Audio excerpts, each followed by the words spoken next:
गणेश और बुढ़िया माई की कथा। एक बुढ़िया थी, वह बहुत ही गरीब और दृष्टिहीन थी। उसके एक बेटा और बहू थे। वह बुढ़िया सदैव गणेश जी की पूजा किया करती थी। एक दिन गणेश जी प्रकट होकर उस बुढ़िया से बोले, बुढ़िया माँ, तू जो चाहे सो मांग ले। बुढ़िया बोली, मुझे तो मांगना नहीं आता, कैसे और क्या मांगूं। तब गणेश जी बोले, अपने बहू बेटे से पूछ कर मांग ले। तब बुढ़िया ने अपने बेटे से कहा, गणेश जी कहते हैं तू कुछ मांग ले, बता मैं क्या मांगूं। पुत्र ने कहा, माँ तू धन मांग ले। बहू से पूछा तो बहू ने कहा, नाती मांग ले। तब बुढ़िया ने सोचा कि ये तो अपने अपने मतलब की बात कर रहे हैं। अतः उस बुढ़िया ने पड़ोसन से पूछा तो उन्होंने कहा, बुढ़िया तू तो थोड़े दिन जियोगी, क्यों तू धन मांगो और क्यों नाती मांगे। तू तो अपनी आँखों की रोशनी मांग ले, जिससे तेरी जिंदगी आराम से कट जाए। इस पर बुढ़िया बोली, यदि आप प्रसन्न है तो मुझे 9 करोड़ की माया दे, निरोगी काया दे, अमर सुहाग दे, आँखों की रोशनी दे, नाती दे, पोता दे और सब परिवार को सुख दे और अंत में मोक्ष दे। यह सुनकर तब गणेश जी बोले, बुढ़िया माँ, तुमने तो हमें ठग लिया। फिर भी जो तूने मांगा है वचन के अनुसार सब तुझे मिलेगा। और यह कहकर गणेश जी अंतर ध्यान हो गए। उधर बुढ़िया माँ ने जो कुछ मांगा वह सब कुछ मिल गया। हे गणेश जी महाराज, जैसे तुमने उस बुढ़िया माँ को सब कुछ दिया वैसे ही सबको देना। कार्तिक मास की कथा। किसी गांव में एक बुढ़िया रहती थी। उसकी एक पुत्र वधू भी थी। कार्तिक का महीना आता तो बुढ़िया 12 कोस नहाने जाती, लेकिन उसकी बहू वहीं पतीले में पानी डालकर कहती कि मन चंगा तो कठौती में गंगा। गंगा जी उसके लिए वहीं आ जाती। वह उस गंगा में अपना कार्तिक नहान कर लेती। एक बार कार्तिक नहाते हुए सास की नथ बह गई और बहकर वह बहू के नहाने वाले पतीले में आ गई, तो उसने वह उठा कर रख लिया। सास घर वापिस आई तो उदास थी कि उसकी नथ बह गई है। बहू ने सास को उदास देखकर पूछा कि आप उदास क्यों हो। सास ने कहा कि मेरी नथ गंगा जी में बह गई है। बहू ने कहा कि अच्छा, वह नथ वह तो मेरे पास है। सास ने पूछा कि वह कैसी तुम्हारे पास है। बहू ने कहा कि सासू जी, आप तो 12 कोस कार्तिक नहाने जाती हो, मैं तो यहीं कठौती में पानी डालकर नहाती हूँ कि मन चंगा तो कठौती गंगा, और गंगा जी बह कर मेरे पास आ जाती हैं, जिससे मैं स्नान कर लेती हूँ। आज गंगा जी बह कर आई तो उसी में आपकी नथ भी आ गई, जिसे मैंने उठा कर रख दिया। इस कहानी के बाद कहना चाहिए कि जैसे बहू की आई सभी के आए, लेकिन जैसे सास की आई वैसे किसी की न आए। बुढ़िया माई को मुक्ति दी तुलसी माता की कथा। कार्तिक महीने में एक बुढ़िया माई तुलसी जी को सींचती और कहती कि हे तुलसी माता, सत की दाता, मैं तेरा बिडला सींचती हूँ, मुझे बहू दे, पीताम्बर की धोती दे, मीठा मीठा घास दे, बैकुंठा में वास दे, चटक की चाल दे, पटक की मोत दे, चंदन का काठ दे, रानी सा राज दे, दाल भात का भोजन दे, 11 की मौत दे, कृष्ण जी का कंधा दे। तब तुलसी माता यह सुनकर सूखने लगी तो भगवान ने पूछा कि हे तुलसी, तुम क्यों सूख रही हो। तुलसी माता ने कहा कि एक बुढ़िया रोज आती है और यही बात कह जाती है, मैं सब बात तो पूरा कर दूंगी, लेकिन कृष्ण का कंधा कहाँ से लाऊंगी। तो भगवान बोले, जब वो मरेगी तो मैं अपने आप कंधा दे आऊँगा, तू बुढ़िया माई से कह देना। जब बुढ़िया माई मर गई, सब लोग आ गए। जब माई को ले जाने लगे तो वह किसी से न उठी। तब भगवान एक 12 बरस के बालक का रूप धारण करके आए। बालक ने कहा, मैं कान में एक बात कहूँगा तो बुढ़िया माई उठ जाएगी। बालक ने कान में कहा, बुढ़िया माई मन की निकाल ले, पीताम्बर की धोती ले, मीठा मीठा घास ले, बैकुंठा का वास ले, चटक की चाल ले, पटक की मोत ले, कृष्ण जी का कंधा ले। यह सुनकर बुढ़िया माई हल्की हो गई। भगवान ने कंधा दिया और बुढ़िया माई को मुक्ति मिल गई। हे तुलसी माता, जैसे बुढ़िया माई को मुक्ति दी वैसे सबको देना। कार्तिक मास व्रत कथा। किसी गांव में एक बुढ़िया रहती थी और वह कार्तिक का व्रत रखा करती थी। उसके व्रत खोलने के समय कृष्ण भगवान आते और एक कटोरा खिचड़ी का रख कर चले जाते। बुढ़िया के पड़ोस में एक औरत रहती थी। वह हर रोज़ यह देखकर ईर्ष्या करती कि इसका कोई नहीं है, फिर भी इसे खाने के लिए खिचड़ी मिल ही जाती है। एक दिन कार्तिक महीने का स्नान करने बुढ़िया गंगा गई। पीछे से कृष्ण भगवान उसका खिचड़ी का कटोरा रख गए। पड़ोसन ने जब खिचड़ी का कटोरा रखा देखा और देखा कि बुढ़िया नहीं है, तब वह कटोरा उठाकर घर के पिछवाड़े फेंक आई। कार्तिक स्नान के बाद बुढ़िया घर आई तो उसे खिचड़ी का कटोरा नहीं मिला और वह भूखी ही रह गई। बार बार एक ही बात कहती कि कहाँ गई मेरी खिचड़ी और कहाँ गया मेरा खिचड़ी का कटोरा। दूसरी ओर पड़ोसन ने जहाँ खिचड़ी गिराई थी वहाँ एक पौधा उगा जिसमें 2 फूल खिले।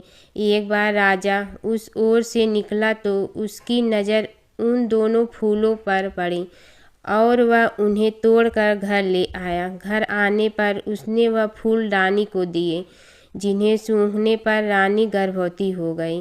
कुछ समय बाद रानी ने 2 पुत्रों को जन्म दिया। वह दोनों जब बड़े हो गए तब वह किसी से भी बोलते नहीं थे, लेकिन जब वह दोनों शिकार पर जाते तब रास्ता में उन्हें वही बुढ़िया मिलती, जो अभी भी यही कहती कि कहाँ गई मेरी खिचड़ी और कहाँ गया मेरा कटोरा। बुढ़िया की बात सुनकर वह दोनों कहते कि हम हैं तेरी खिचड़ी और हम हैं तेरा बेला। हर बार जब भी वह शिकार पर जाते तो बुढ़िया यही बात कहती और वह दोनों वही उत्तर देते। एक बार राजा के कानों में यह बात पड़ गई। उसे आश्चर्य हुआ कि दोनों लड़के किसी से नहीं बोलते, तब यह बुढ़िया से कैसे बात करते हैं। राजा ने बुढ़िया को राजमहल बुलवाया और कहा कि हम तो किसी से यह दोनों बोलते नहीं हैं, तुमसे यह कैसे बोलते हैं। बुढ़िया ने कहा कि महाराज, मुझे नहीं पता कि यह कैसे मुझसे बोल लेते हैं। मैं तो कार्तिक का व्रत करती थी और कृष्ण भगवान मुझे खिचड़ी का बेला भर कर दे जाते थे। एक दिन मैं स्नान करके वापस आई तो मुझे वह खिचड़ी नहीं मिली। जब मैं कहने लगी कि कहाँ गई मेरी खिचड़ी और कहाँ गया मेरा बेला, तब इन दोनों लड़कों ने कहा कि तुम्हारी पड़ोसन ने तुम्हारी खिचड़ी फेंक दी थी तो उसके 2 फूल बन गए थे। वह फूल राजा तोड़कर ले गया और रानी ने सूंघा तो हम 2 लड़कों का जन्म हुआ। हमें भगवान ने ही तुम्हारे लिए भेजा है।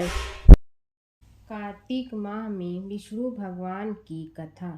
एक नगर में एक सेठ व एक सेठानी रहते थे और सेठानी रोज विष्णु भगवान की पूजा करती थी। सेठ को उसका पूजा करना बिल्कुल अच्छा नहीं लगता था। इसी वजह से एक दिन सेठ ने सेठानी को घर से निकाल दिया। घर से निकलने पर वह जंगल की ओर गई तो देखा 4 आदमी मिट्टी खोदने का काम कर रहे थे। उसने कहा कि मुझे नौकरी पर रख लो। उन्होंने उसे रख लिया, लेकिन मिट्टी खोदने से सेठानी के हाथों में छाले पड़ गए और उसके बाल भी उड़ गए। वह आदमी कहते हैं कि बहन, लगता है तुम किसी अच्छे घर की महिला हो, तुम्हें काम करने की आदत नहीं है। तुम एक काम रहने दो और हमारे घर का काम कर लिया करो। वह चारों आदमी उसे अपने साथ घर ले गए और वह 4 मुट्ठी अनाज लाते और सभी बांट कर खा लेते। एक दिन सेठानी ने कहा कि कल से 8 मुट्ठी अनाज लाना। अगले दिन वह 8 मुट्ठी अनाज लाए और सेठानी पड़ोसन से आग मांग लाई। उसने भोजन बनाया, विष्णु भगवान को भोग लगाया, फिर सभी को खाने को दिया। सारे भाई बोले कि बहन, आज तो भोजन बहुत स्वादिष्ट बना है। सेठानी ने कहा कि भगवान का जूठा है तो स्वाद तो होगा ही। सेठानी के जाने के बाद सेठ भूखा रहने लगा और आस पड़ोस के सारे लोग कहने लगे कि ये तो सेठानी के भाग्य से खाता था। एक दिन सेठ अपनी सेठानी को ढूंढने चल पड़ा। उसने ढूंढते हुए वह भी उस जंगल में पहुंच गया जहां वह चारों आदमी मिट्टी खोद रहे थे। सेठ ने उन्हें देखा तो कहा कि भाई, मुझे भी काम पर रख लो। उन आदमियों ने उसे काम पर रख लिया, लेकिन मिट्टी खोदने से उसके भी हाथों में छाले पड़ गए और बाल उड़ने लगे। उसकी यह हालत देख चारों बोले कि तुम्हें काम की आदत नहीं है, तुम हमारे साथ चलो और हमारे घर में रह लो। सेठ उन चारों आदमियों के साथ उनके घर चला गया और जाते ही उसने सेठानी को पहचान लिया, लेकिन सेठानी घूंघट में थी तो सेठ को देख नहीं पाई। सेठानी ने सभी के लिए भोजन तैयार किया और हर रोज की भांति विष्णु भगवान को भोग लगाया। उसने उन चारों भाइयों को भोजन परोस दिया, लेकिन जैसे ही वह सेठ को भोजन देने लगी तो विष्णु भगवान ने उसका हाथ पकड़ लिया। भाई बोले कि बहन, ये तुम क्या कर रही हो? वह बोली, मैं कुछ नहीं कर रही हूँ, मेरा हाथ तो विष्णु भगवान ने पकड़ लिया है। भाई बोले, हमें भी विष्णु भगवान के दर्शन कराओ। उसने भगवान से प्रार्थना की तो विष्णु जी प्रकट हो गए। सभी ने दर्शन किए। सेठ ने सेठानी से क्षमा मांगी और सेठानी को साथ चलने को कहा। भाइयों ने अपनी बहन को बहुत सा धन देकर विदा किया।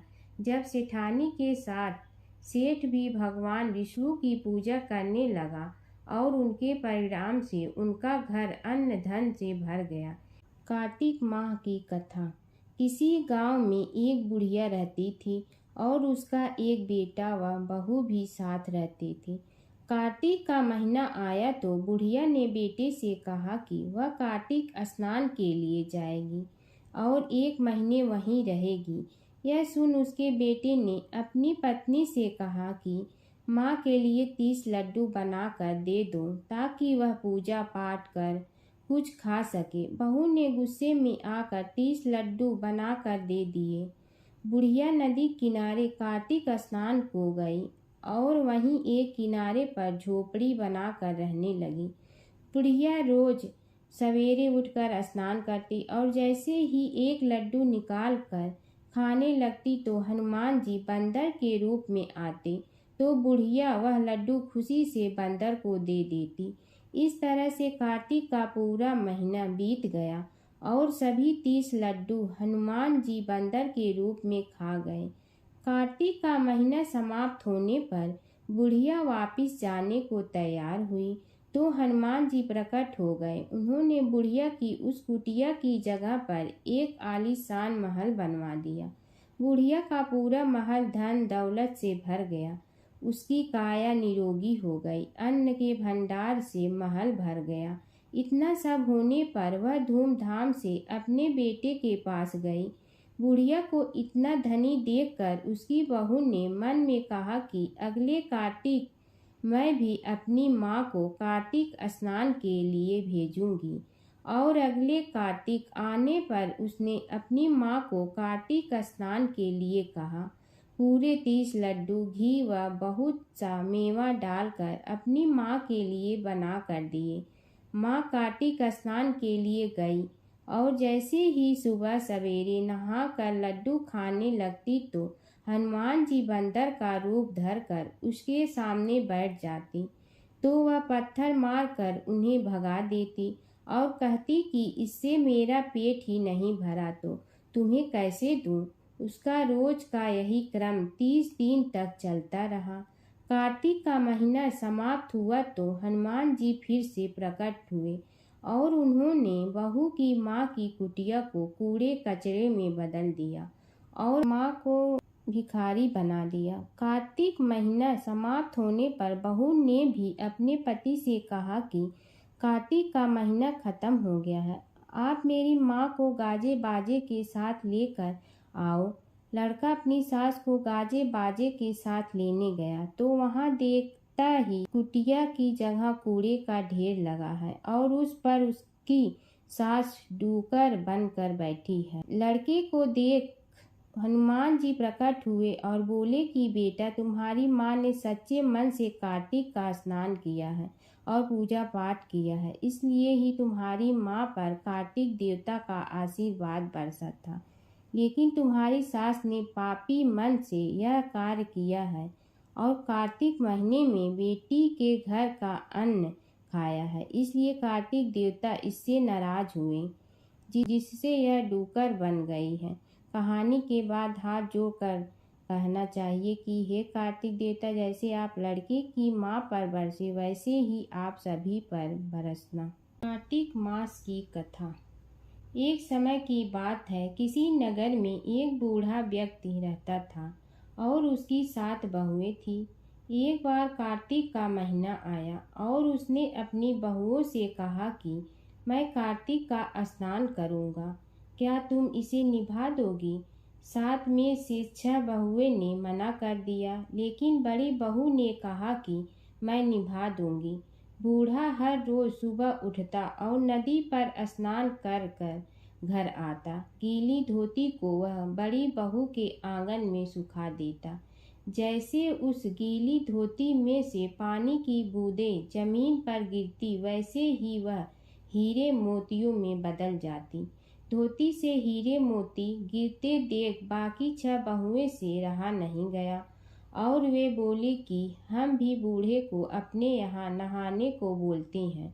उन्होंने कहा कि पिताजी, आप कल से हमारे यहाँ कार्तिक नहा लें। बूढ़े ने कहा कि ठीक है, मुझे तो नहाना ही है, मैं तुम्हारे यहाँ नहा लूँगा। बूढ़ा सुबह सवेरे स्नान करके आया तो धोती उसने दूसरी बहू के आंगन में सुखाने के लिए डाल दी, लेकिन यहाँ हीरे मोती की बजाय कीचड़ टपकने लगा। बहुओं ने यह देखा तो कहा कि आप हमारे यहाँ पाप का स्नान कर रहे हो, इसलिए यहाँ से जाओ और बड़ी बहू के यहाँ ही स्नान करो। बूढ़ा वापिस बड़ी बहू के यहाँ आया और कार्तिक का स्नान करने लगा। स्नान करके उसने फिर धोती सुखाई तो फिर से हीरे मोती गिरने लगे। अब कार्तिक का महीना समाप्त होने को था। बूढ़ा चिंता में पड़ गया तो बड़ी बहू ने इसका कारण पूछा। उसने कहा कि कार्तिक स्नान समाप्त होने को है और मेरा मन है कि मैं सारे परिवार को एक दिन खाने का न्योता दूं। बड़ी बहू ने कहा कि पिताजी, इसमें चिंता की क्या बात है, आप सभी को बुला लें, मैं खाना बना दूंगी। बूढ़ा सभी को निमंत्रण देने गया तो बाकी बहुओं ने कहा कि जब तक यह घर पर रहेगी हम खाने पर नहीं आएंगे। बूढ़ा फिर से चिंता में घिर गया कि ऐसे कैसे होगा और सूखने लगा। बूढ़े को सूखते देख बड़ी बहू ने कहा कि पिताजी, अब आपको क्या चिंता है? बूढ़े ने बाकी 6 बहुओं वाली बात बड़ी बहू को बता दी, जिसे सुन वह बोली कि पिताजी ठीक है, मैं खाना बना कर रख जाऊंगी। और उसने वैसा ही किया। खाना बना कर रख दिया और अपने लिए 4 रोटी लेकर खेत पर चली गई।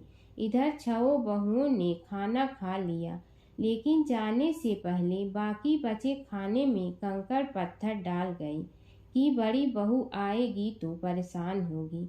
इधर खेत में बैठकर बड़ी बहू कहने लगी कि राम जी की चिड़िया, राम जी का खेत चुग लो।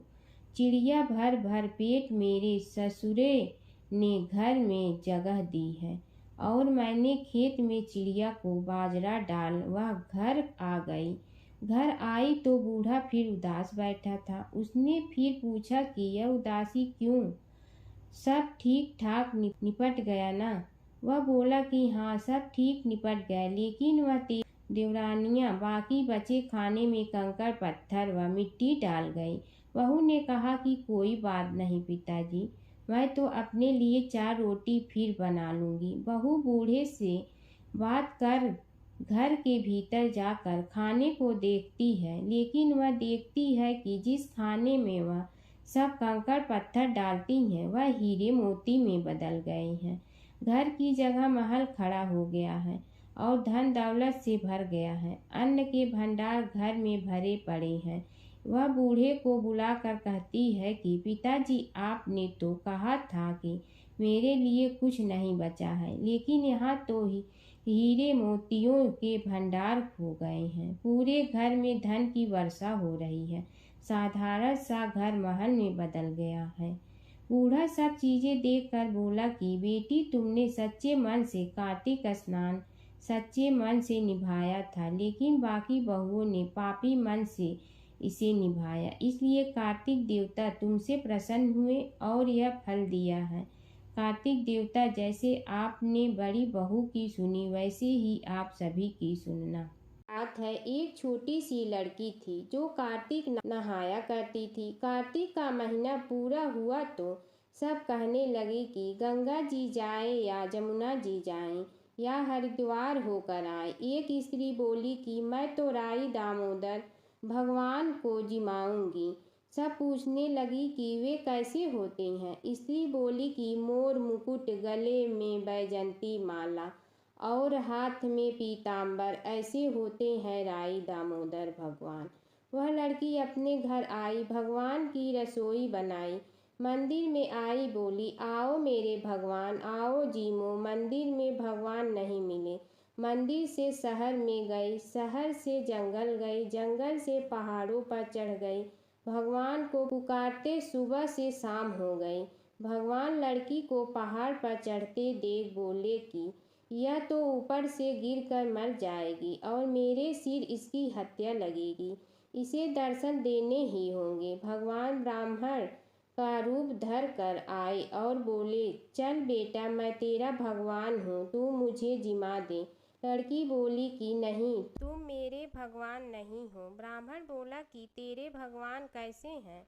उसने कहा, मेरे भगवान तो मोर मुकुट वाले, गले में बैजंती माला पहने हुए और हाथ में पीताम्बर लिए हुए हैं। ब्राह्मण बोला, अच्छा, ऐसे हैं तेरे भगवान? हाँ, ऐसे हैं मेरे भगवान। अब भगवान ने लड़की के सामने अपना चतुर्भुज रूप दिखाया।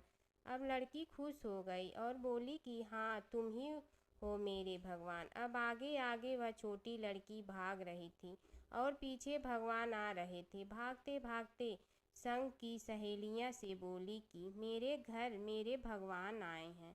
उनमें से किसी एक ने कहा कि देखो तो इसके भगवान कैसे हैं।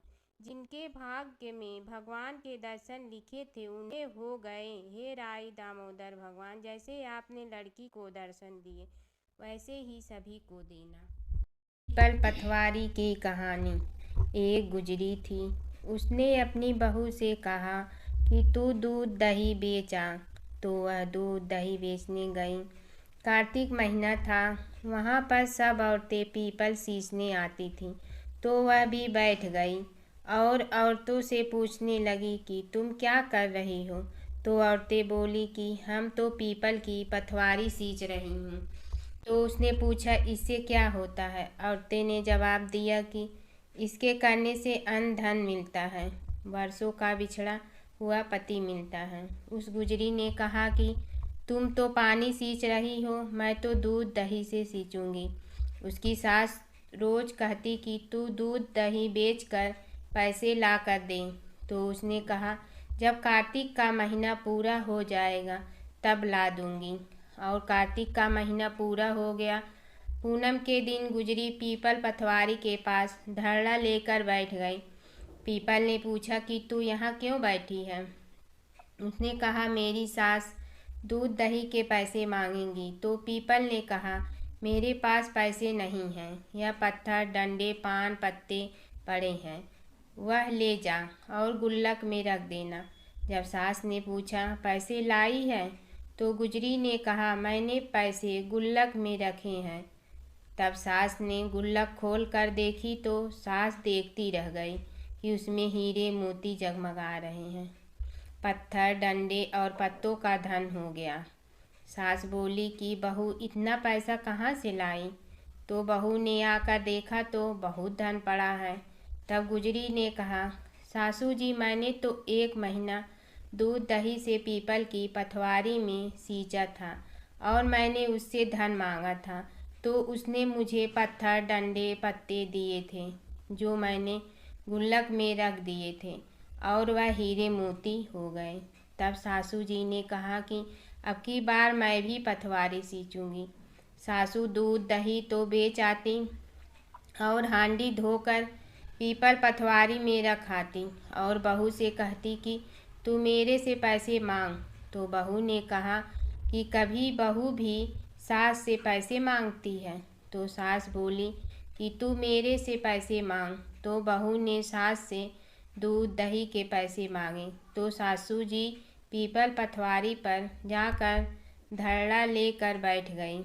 तो डंडे पत्ते पान फाटे उसे भी दिए और कहा गुल्लक में जाकर रख दें। फिर बहू ने खोल कर देखा तो उसमें कीड़े मकोड़े चल रहे थे। गुजरी ने सास से कहा, यह क्या है? तो सास देखकर बोली कि पीपल पथवारी ने तेरे को तो अन्न धन दिया और मुझे कीड़े मकोड़े दिए।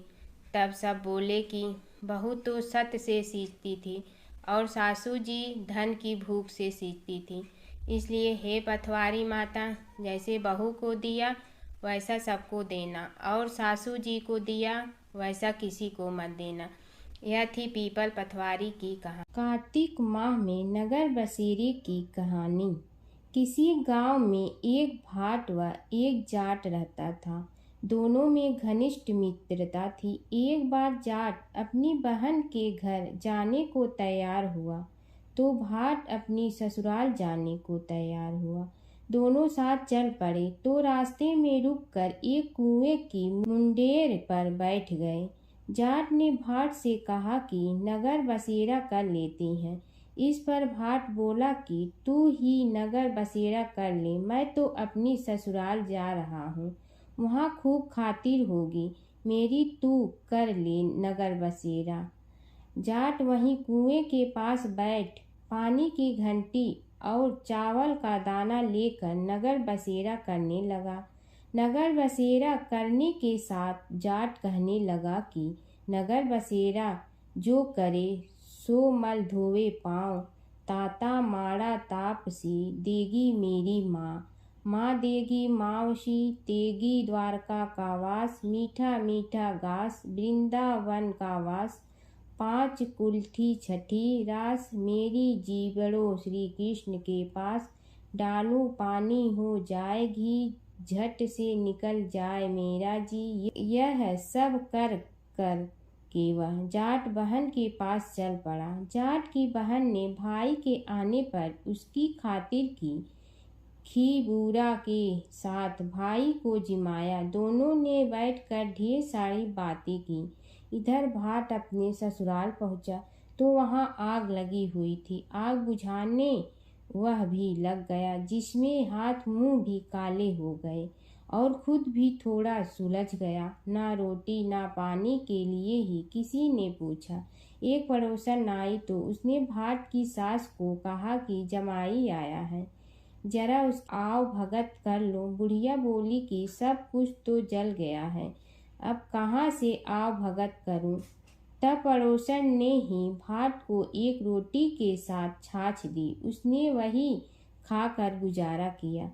शाम को दोनों फिर घर की ओर चल पड़े और रास्ते में मिल गए और एक दूसरे का हाल पूछा।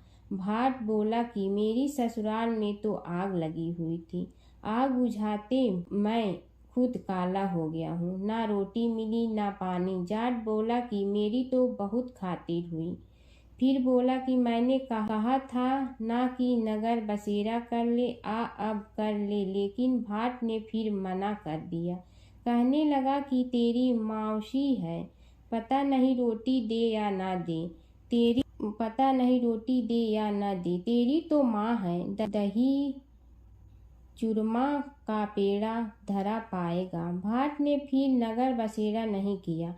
जाट ने कर लिया। नगर बसेरा जो करे सो मल धोवे पाँव, ताता माड़ा तापसी देगी मेरी माँ, माँ देगी मौसी देगी द्वारका का वास, मीठा मीठा घास वृंदावन का वास। 5 कुल्ठी छठी रास, मेरा जी बढ़ो श्री कृष्ण के पास।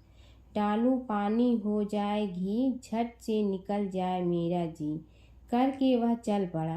घर पहुँचते ही जाट की मौसी ने बहुत लाड प्यार किया। उधर भाट घर गया तो उसकी भैंस खो गई थी। बाप एक लाठी रखे तो दूसरी उठाए और कहने लगा कि ससुराल गया तो आग लगा दी, अब यहाँ आया तो भैंस खो दी। बाप ने कहा कि पहले भैंस लेकर आ, तभी रोटी पानी मिलेगा। सारा दिन भाट भैंस ढूंढता रहा, लेकिन उसे भैंस नहीं मिली। जाट और भाट की मुलाकात फिर से बाजार में हो गई। जाट ने भाट के हाल चाल पूछे तो भाट बोला कि आते ही भैंस खो गई, बस उसी दिन से भैंस ढूंढ रहा हूँ। रोटियां का तो पूछो ही मत। जाट ने कहा कि मैंने तो पहले ही कहा था कि नगर बसेरा कर ले। जाट की बात सुनकर भाट बोला कि तेरे नगर बसेरे में इतनी ताकत है तो चल अब कर लेते हैं। दोनों ने बैठकर नगर बसेरा किया। नगर बसेरा जो करे सो मल धोवे पाँव, ताता मारा तापसी देगी मेरी माँ। माँ देगी मौसी देगी द्वारका का वास, मीठा मीठा घास वृंदावन का वास। 5 कुल्ठी छठी रास, मेरा जीवड़ो श्री कृष्ण के पास। डालू पानी हो जाए घी, झट से निकल जाए मेरा जी। दोनों के नगर बसेरा करने पर भाट जैसे ही आगे बढ़ा तो उसकी खोई भैंस मिल गई, जिसे लेकर घर पहुंचा। घर पहुंचते ही माँ ने कहा कि लड़के को आते ही घर से निकाल दिया, सारे दिन से ये भूखा प्यासा भटक रहा है। यह कहकर उसकी माँ ने उसको खूब खिलाया पिलाया। इस घटना के बाद सारे नगर में ढिंढोरा पिटवा गया कि कार्तिक में सब कोई अपने पीहर या सास रे आते जाते नगर बसेरा करें। जैसे भाट को नगर बसेरा करने का फल मिला, वैसे ही हर किसी को मिले। कार्तिक माह में गंगा जमुना की कहानी। प्राचीन समय में एक गांव था जिसमें 2 बहनें रहा करती थी। एक बहन का नाम गंगा था तो दूसरी बहन का नाम जमुना था। एक बार दोनों बहनें एक साहूकार के खेत से गुजर रही थी तो जमुना ने 13 दाने जौ के तोड़ लिए, जिसे देख गंगा बोली कि तुझे तो ग्रहण लग गया, तूने चोरी की है। इस पर जमुना बोली कि अब मेरा ग्रहण कैसे धुलेगा। गंगा ने कहा कि तुझे 12 साल तक साहूकार के यहाँ नौकरी करनी पड़ेगी, तभी तेरा पाप धुलेगा और ग्रहण से मुक्ति मिलेगी।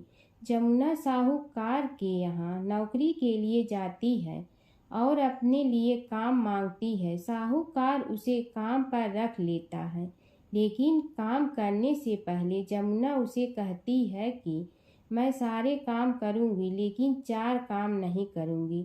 जूठे बर्तन नहीं मांजूंगी, झाड़ू नहीं लगाऊंगी, बिस्तर नहीं बिछाऊंगी और दिया नहीं जलाऊंगी।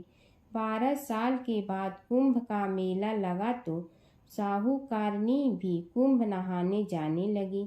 जमुना ने उसे जाते देख कहा कि कुंभ के मेले में मेरी बहन गंगा मिलेगी तो उसे यह सोने का टक्का दे देना, इससे वह अपने हाथों में सुंदर चूड़ियां पहन लेगी। साहूकारनी ने कुंभ के मेले में गंगा को वह सोने का टका दे दिया।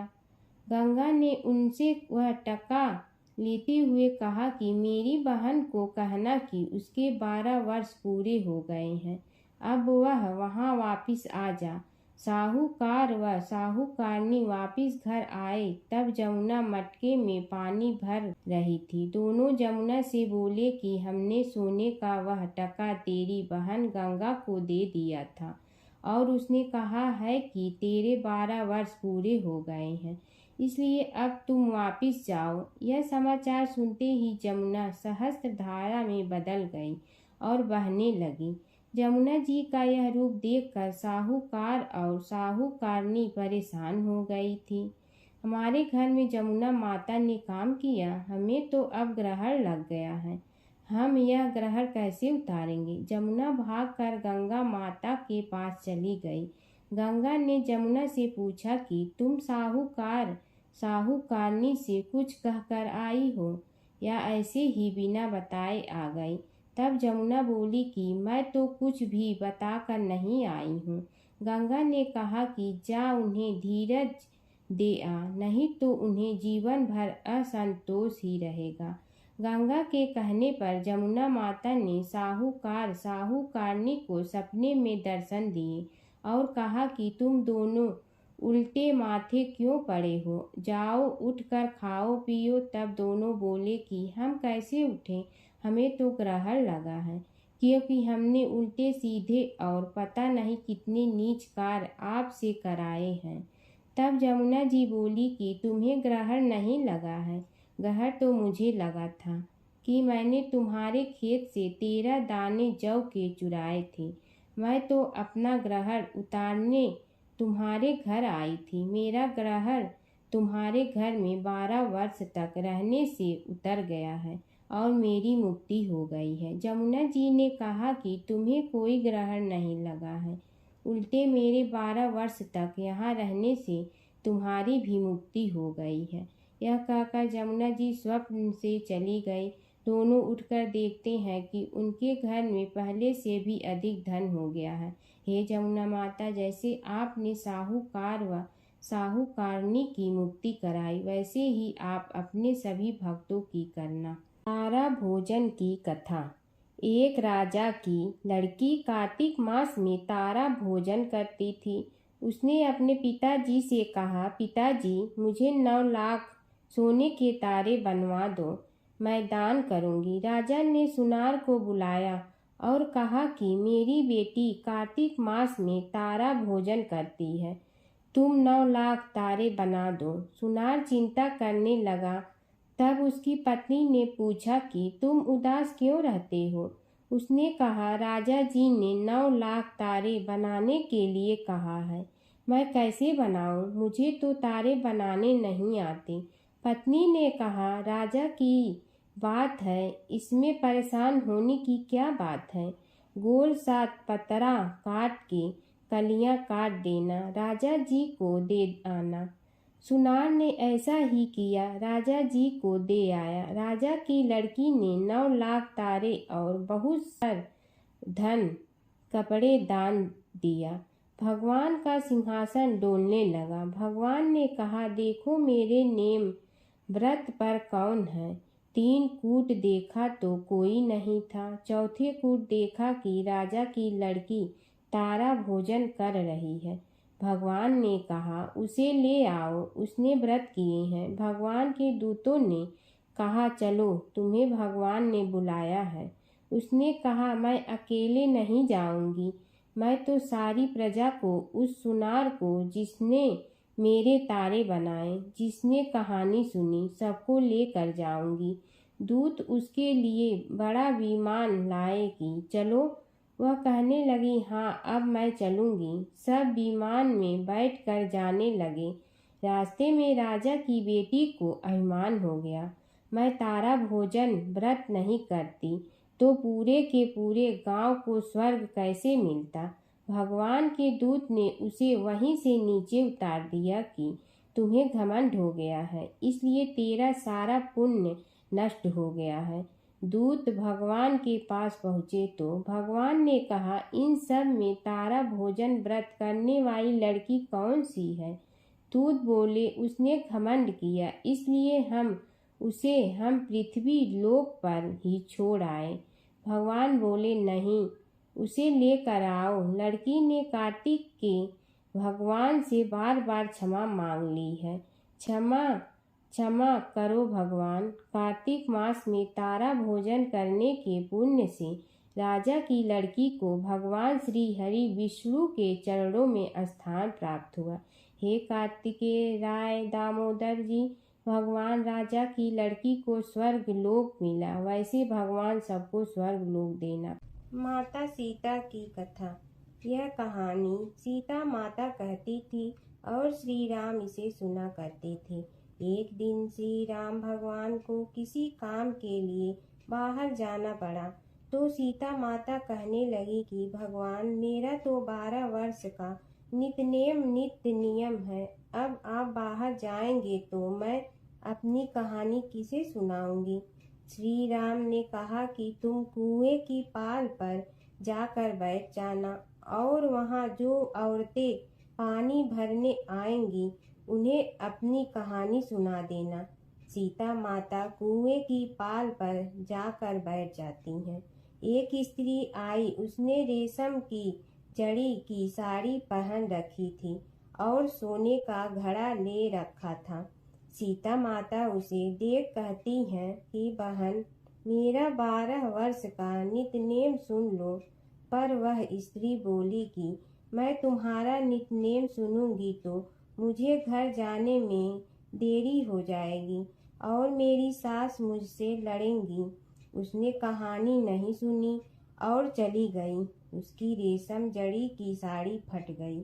सोने का घड़ा मिट्टी के घड़े में बदल गया। सास ने देखा तो पूछा कि ये किसका दोष अपने सिर लेकर आ गई है।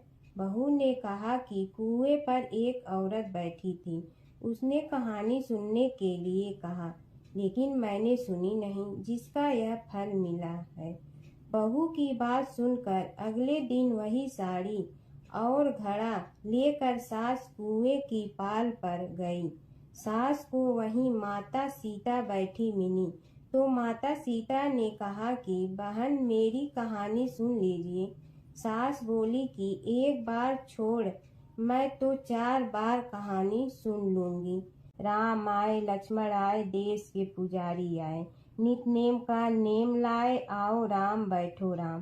तपी रसोई जियो राम, माखन मिश्री खाओ राम।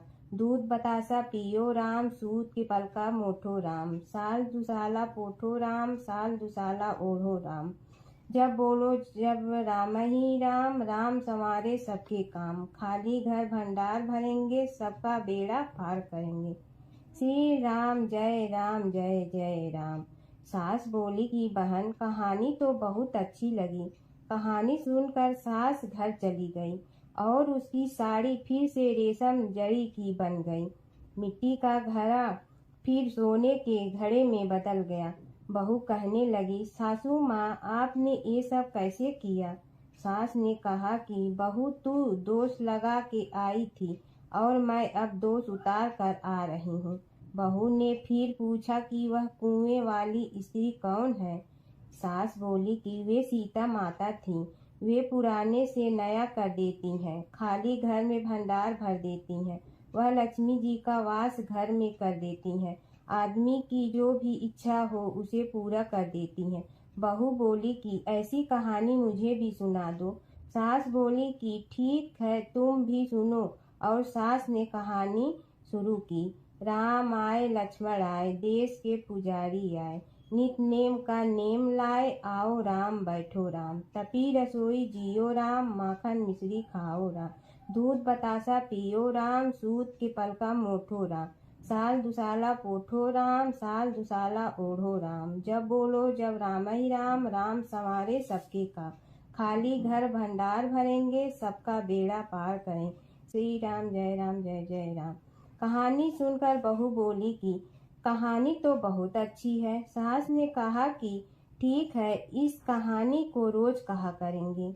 अब सास बहू रोज सवेरे उठती, नहाती धोती और पूजा करने के बाद नित्य की सीता की कहानी कहती। एक दिन उनके यहाँ एक पड़ोस की औरत आई और बोली कि बहन, जरा सी आँच दे ना। तो वह बोली कि आज तो अभी हमने जलाई ही नहीं। पड़ोसन ने कहा कि तुम सुबह 4 बजे से उठकर क्या कर रही हो। फिर उन्होंने कहा कि सुबह उठकर हम पूजा करते हैं, फिर सीता माता की नित्य नेम की कहानी कहते हैं। पड़ोसन ने उसकी बात सुनकर फिर कहा कि सीता माता की कहानी कहने से तुम्हें क्या मिलता है।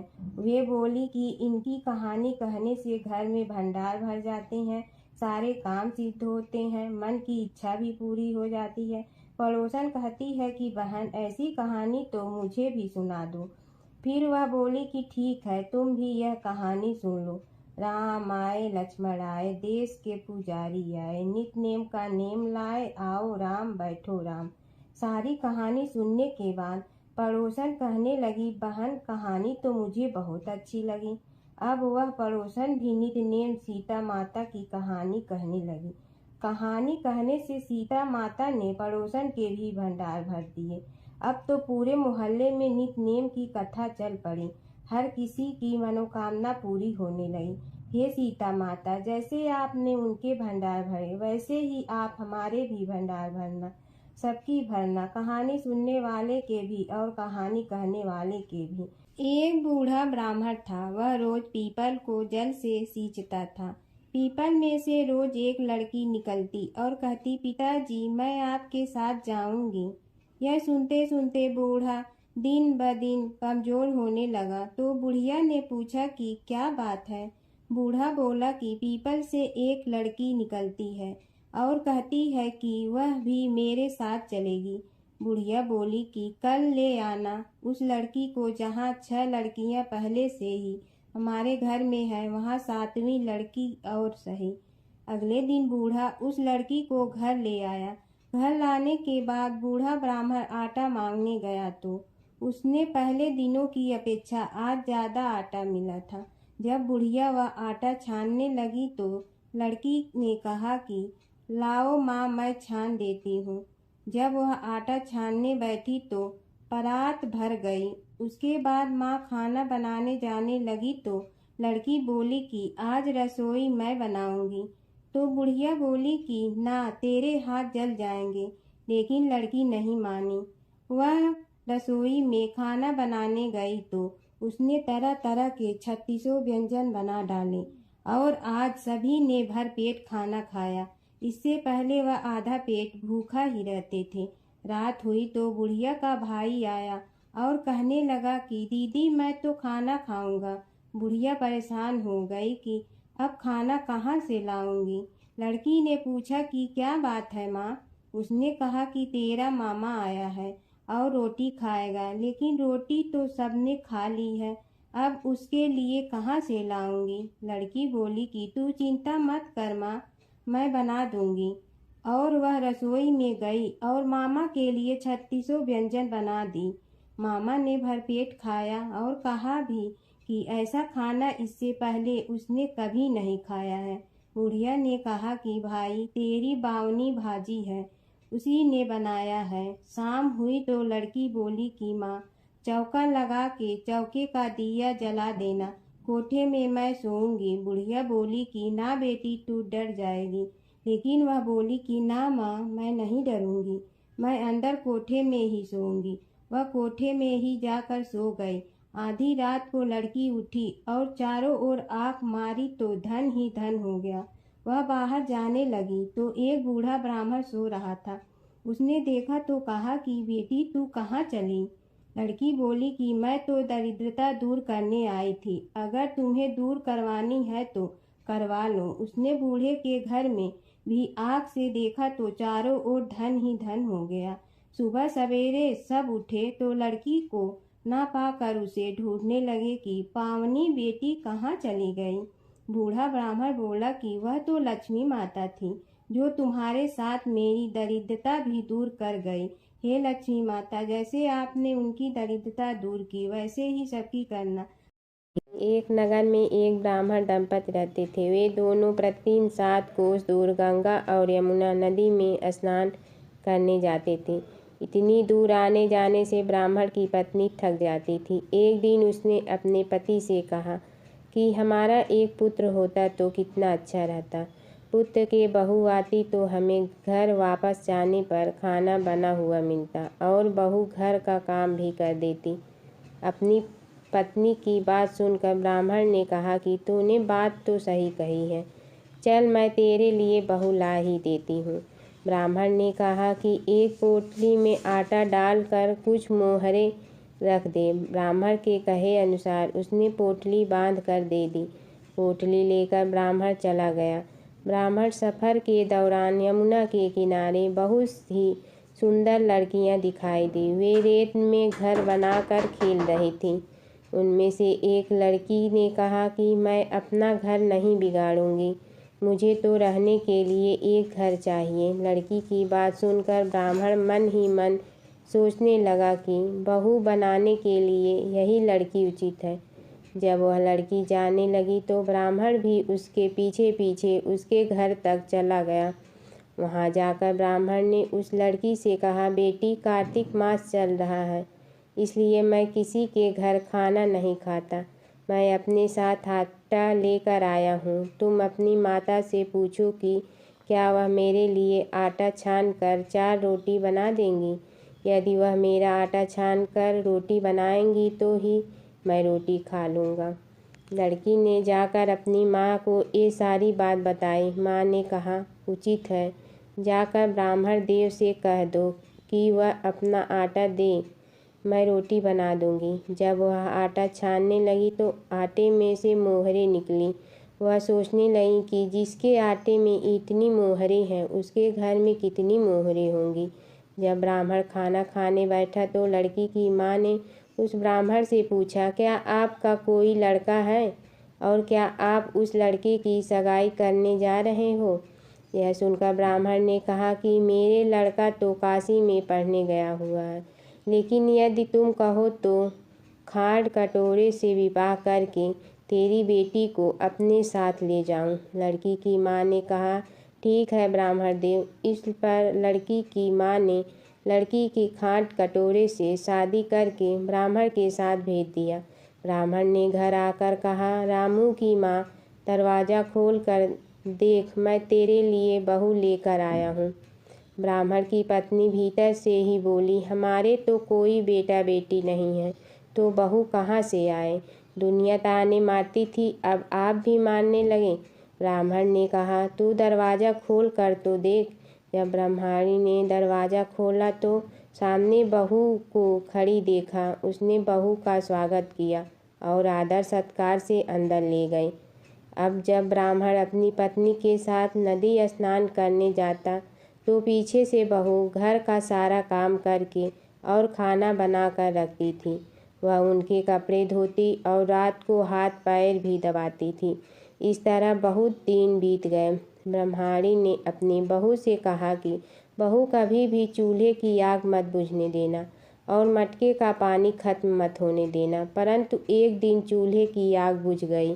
यह देखकर बहू घबरा गई और भागी भागी अपनी पड़ोसन के पास गई और कहा कि मेरे चूल्हे की आग बुझ गई है, मुझे थोड़ी आग चाहिए। मेरे सास ससुर सुबह 5 बजे से गए हुए हैं, वह थके हुए घर आएंगे, इसलिए मुझे उनके लिए खाना बनाना है।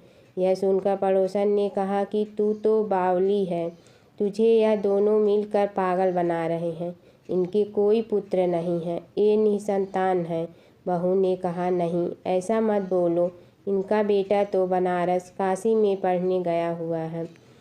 इस पर पड़ोसन ने कहा कि यह तुझे झूठ बोलकर लाए हैं, मेरी बात सच मान, इनके कोई बेटा नहीं है। अब बहू पड़ोसन की बातों में आ गई और कहने लगी कि अब आप ही बताओ मैं क्या करूं।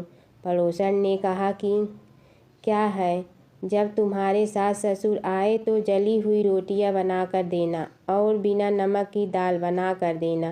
खीर की करछी दाल में और दाल की करछी खीर में डाल देना। पड़ोसन ने उसे अच्छे से सिखा पढ़ा दिया।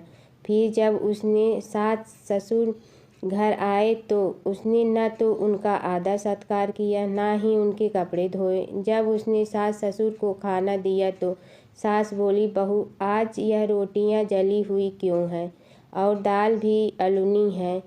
तब बहू ने पलट कर कहा कि एक दिन ऐसा खाना खा लोगे तो कुछ बिगड़ नहीं जाएगा। तुम्हारा सास ससुर को खरी खोटी सुनाकर वह फिर से पड़ोसन के पास गई और बोला कि अब आगे क्या करना है। पड़ोसन ने कहा कि अब तुम 7 कोठों की चाबी मांग लेना। अगले दिन जब भी स्नान करने के लिए जाने लगे तो बहू अड़ गई कि मुझे तो 7 कोठों की चाबी चाहिए। तब ससुर ने कहा कि इसे चाबी दे दो। तब सास ने बहू को चाबी दे दी। सास ससुर के जाने के बाद जब बहू ने दरवाजे खोले तो देखा कि किसी में अन्न भरा है, किसी में धन भरा है और किसी कोठे में बर्तन पड़े हैं।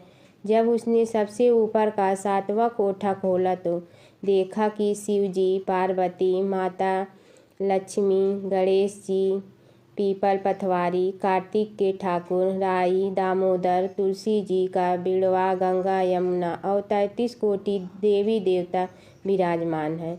वहीं पर एक लड़का चंदन की चौकी पर बैठा माला जप रहा है। यह सब देखकर उसने लड़के से पूछा कि तुम कौन हो? तब लड़का बोला कि मैं तेरा पति हूँ। अभी दरवाज़ा बंद कर दे, जब मेरे माता पिता आएंगे तब दरवाज़ा खोलना। यह सब देखकर बहू बहुत खुश हुई और 16 श्रृंगार कर सुंदर वस्त्र पहनकर अपने सास ससुर का इंतजार करने लगी। उसने अपने सास ससुर के लिए अच्छे अच्छे पकवान बनाए। जब उसके सास ससुर घर पर आए तो उसने उनका आदर सत्कार किया और प्रेम पूर्वक खाना खिलाया और हाथ पैर दबाने लगी। पैर दबाते दबाते बहू ने कहा कि माँ, आप इतनी दूर गंगा यमुना स्नान करने के लिए जाती हो तो आप थक जाती हो, इसलिए आप घर पर ही स्नान क्यों नहीं कर लेती? यह सुनकर सास कहने लगी कि बेटी, गंगा यमुना घर पर तो नहीं बहती हैं। तब उसने कहा, हाँ माँ जी, बहती हैं, चलो मैं आपको दिखाती हूँ। जब बहू ने 7वां कोठा खोल कर दिखाया तो उसमें शिव जी, पार्वती जी, गणेश जी, लक्ष्मी जी, पीपल पथवारी, कार्तिक के ठाकुर, राई, दामोदर, तुलसी जी का बिड़वा, गंगा यमुना बह रही थी और 33 कोटि देवी देवता विराजमान हैं। वहीं चौकी पर बैठा एक लड़का माला जप रहा है। माँ ने उसे देखकर कहा कि बेटा, तुम कौन हो? लड़का बोला, माँ, मैं तेरा बेटा हूँ। तब ब्रह्माणी ने पूछा कि तू कहाँ से आया है? लड़के ने जवाब दिया कि मुझे कार्तिक ने भेजा है। माँ ने कहा, बेटा, यह संसार कैसे मानेगा कि तू मेरा बेटा है? माँ ने कुछ विद्वान पंडितों से मन्नत मांगी। पंडितों ने कहा, इस पार बहू बेटा खड़े हो जाए और उस पार माँ खड़ी हो जाए। माँ ने चमड़े की अंगिया पहनी हो और छाती में से दूध की धार निकलकर बेटे की दाढ़ी मूछ भिगे और पवन पानी से गठजोड़ा बंधे, तब मानेंगे कि यह इस माँ का बेटा है।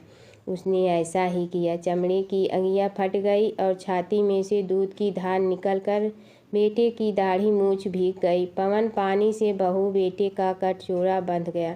यह सब देखकर ब्राह्मण और उसकी पत्नी की खुशी का ठिकाना न रहा। तो यह थी कार्तिक मास की कथा। हे कार्तिक के ठाकुर, जैसे ब्राह्मण और ब्राह्मणी को बहू बेटे दिया, वैसे सबको देना। कार्तिक मास की कथा कहने, सुनने और भरने वाले सब पर कृपा करना। इल्ली और घुन की कहानी। एक इल्ली और घुन था। इल्ली बोली, आओ घुन, कार्तिक स्नान करे। घुन बोला, तू ही कार्तिक स्नान कर ले, मैं तो नहीं करूँगा। बाद में इल्ली तो राजा की लड़की के पल्ले के लगकर कार्तिक स्नान करती। घुन ने कार्तिक स्नान नहीं किया, दोनों मर गए। बाद में इल्ली के कार्तिक स्नान के पुण्य के कारण राजा के घर जन्म हुआ और घुन राजा के घर गधा बन गया। राजा ने बेटी का विवाह किया। बेटी ससुराल जाने लगी तो उसने अपनी पालकी रुकवाई और राजा से कहा, यह गधा मुझे चाहिए। तब राजा ने कहा, यह मत ले जाओ और धन दौलत ले ले, पर लड़की नहीं मानी। मुझे तो यही चाहिए। गधे को रथ के बांध दिया तो गधा दौड़ने लगा। महल में पहुंचने पर गधे को महल के नीचे बांध दिया। जब लड़की नीचे उतरती तो गधा कहता, मुझे पानी पिला दो। तब लड़की ने कहा, मैंने पहले ही कहा था कार्तिक स्नान कर ले, पर तूने कहा था मैं तो बाजरा खाऊंगा और ठंडा ठंडा पानी पीऊंगा। उनको बातें करते राजा ने सुन लिया। जब राजा ने कहा कि आप मुझे सारी बात बताओ, तब रानी लड़की ने राजा को सारी बात बताई कि मैं पिछले जन्म में इल्ली थी और एक घुन था। तब मैंने कहा तू भी कार्तिक नहा ले, पर वह नहीं नहाया। मैं कार्तिक स्नान के पुण्य से राजा के घर लड़की हुई और आपके घर में राजपाट कर रही हूँ। तब राजा ने कहा कि कार्तिक स्नान का इतना पुण्य है तो हम दोनों जोड़े से नहाएंगे। रानी राजा ने अत्यंत प्रसन्न मन से कार्तिक स्नान कर दोनों ने दान पुण्य किया और सारी नगरी में कहलवा दिया कि सब कार्तिक स्नान कर नहाया हुआ पानी घुन पे डालेंगे, जिससे घुन की मोक्ष हुई। हे कार्तिक, भगवान श्री हरि विष्णु जैसा सुख इल्ली को दिया वैसा सबको देना। हर व्रत कथा के साथ पढ़ी और सुनी जाने वाली लपसी तपसी की यह कहानी। एक लपसी था, एक तपसी था। तपसी हमेशा भगवान की तपस्या में लीन रहता था। लपसी रोजाना सवा सेर की लपसी बनाकर भगवान का भोग लगाकर जीम लेता था। एक दिन दोनों लड़ने लगे। तपसी बोला, मैं रोज़ भगवान की तपस्या करता हूँ, इसलिए मैं बड़ा हूँ। लपसी बोला, मैं रोज़ भगवान को सवा सेर लपसी का भोग लगाता हूँ, इसलिए मैं बड़ा हूँ। नारद जी वहाँ से गुजर रहे थे। दोनों को लड़ता देखकर उनसे पूछा कि तुम क्यों लड़ रहे हो। तपसी ने खुद के बड़ा होने का कारण बताया और लपसी ने अपना कारण बताया। नारद जी बोले, तुम्हारा फैसला मैं करूँगा। दूसरे दिन लपसी और तपसी नहाकर अपनी रोज की भक्ति करने आए तो नारद जी ने छुपकर 1.25 करोड़ की एक एक अंगूठी उन दोनों के आगे रख दी। तपसी की नज़र उस अंगूठी पर पड़ी जो उसने चुपचाप अंगूठी उठाकर अपने नीचे दबा ली। तब लपसी की नज़र अंगूठी पर पड़ी, लेकिन उसने ध्यान नहीं दिया। भगवान को भोग लगाकर लपसी खाना खाने लगा। नारद जी सामने आए तो दोनों ने पूछा कि कौन बड़ा, तो नारद जी ने तपसी से खड़ा होने को कहा। वो खड़ा हुआ तो उसने नीचे दबी अंगूठी दिखाई पड़ी। नारद जी ने लपसी से कहा, तपस्या करने के बाद भी तुम्हारी चोरी करने की आदत नहीं गई, इसलिए लपसी बड़ा है और तुम्हें तुम्हारी तपस्या का कोई फल भी नहीं मिलेगा। तपसी शर्मिंदा होकर माफ़ी मांगने लगा। उसने नारद जी से पूछा, मुझे मेरी तपस्या का फल कैसे मिलेगा। नारद जी ने कहा, यदि कोई गाय और कुत्ते की रोटी नहीं बनाएगा तो फल तुम्हें मिलेगा। यदि कोई ब्राह्मण को भोजन करवा कर दक्षिणा नहीं देगा तो फल तुम्हें मिलेगा। यदि कोई साड़ी के साथ ब्लाउज नहीं देगा तो फल तुझे मिलेगा। यदि कोई दिए से दिया जलाएगा तो फल तुम्हें मिलेगा। यदि कोई सारी कहानी सुने लेकिन तुम्हारी कहानी नहीं सुने तो फल तुझे मिलेगा। उसी दिन से हर व्रत कथा कहानी के साथ लपसी तपसी की कहानी भी सुनी और कही जाती है।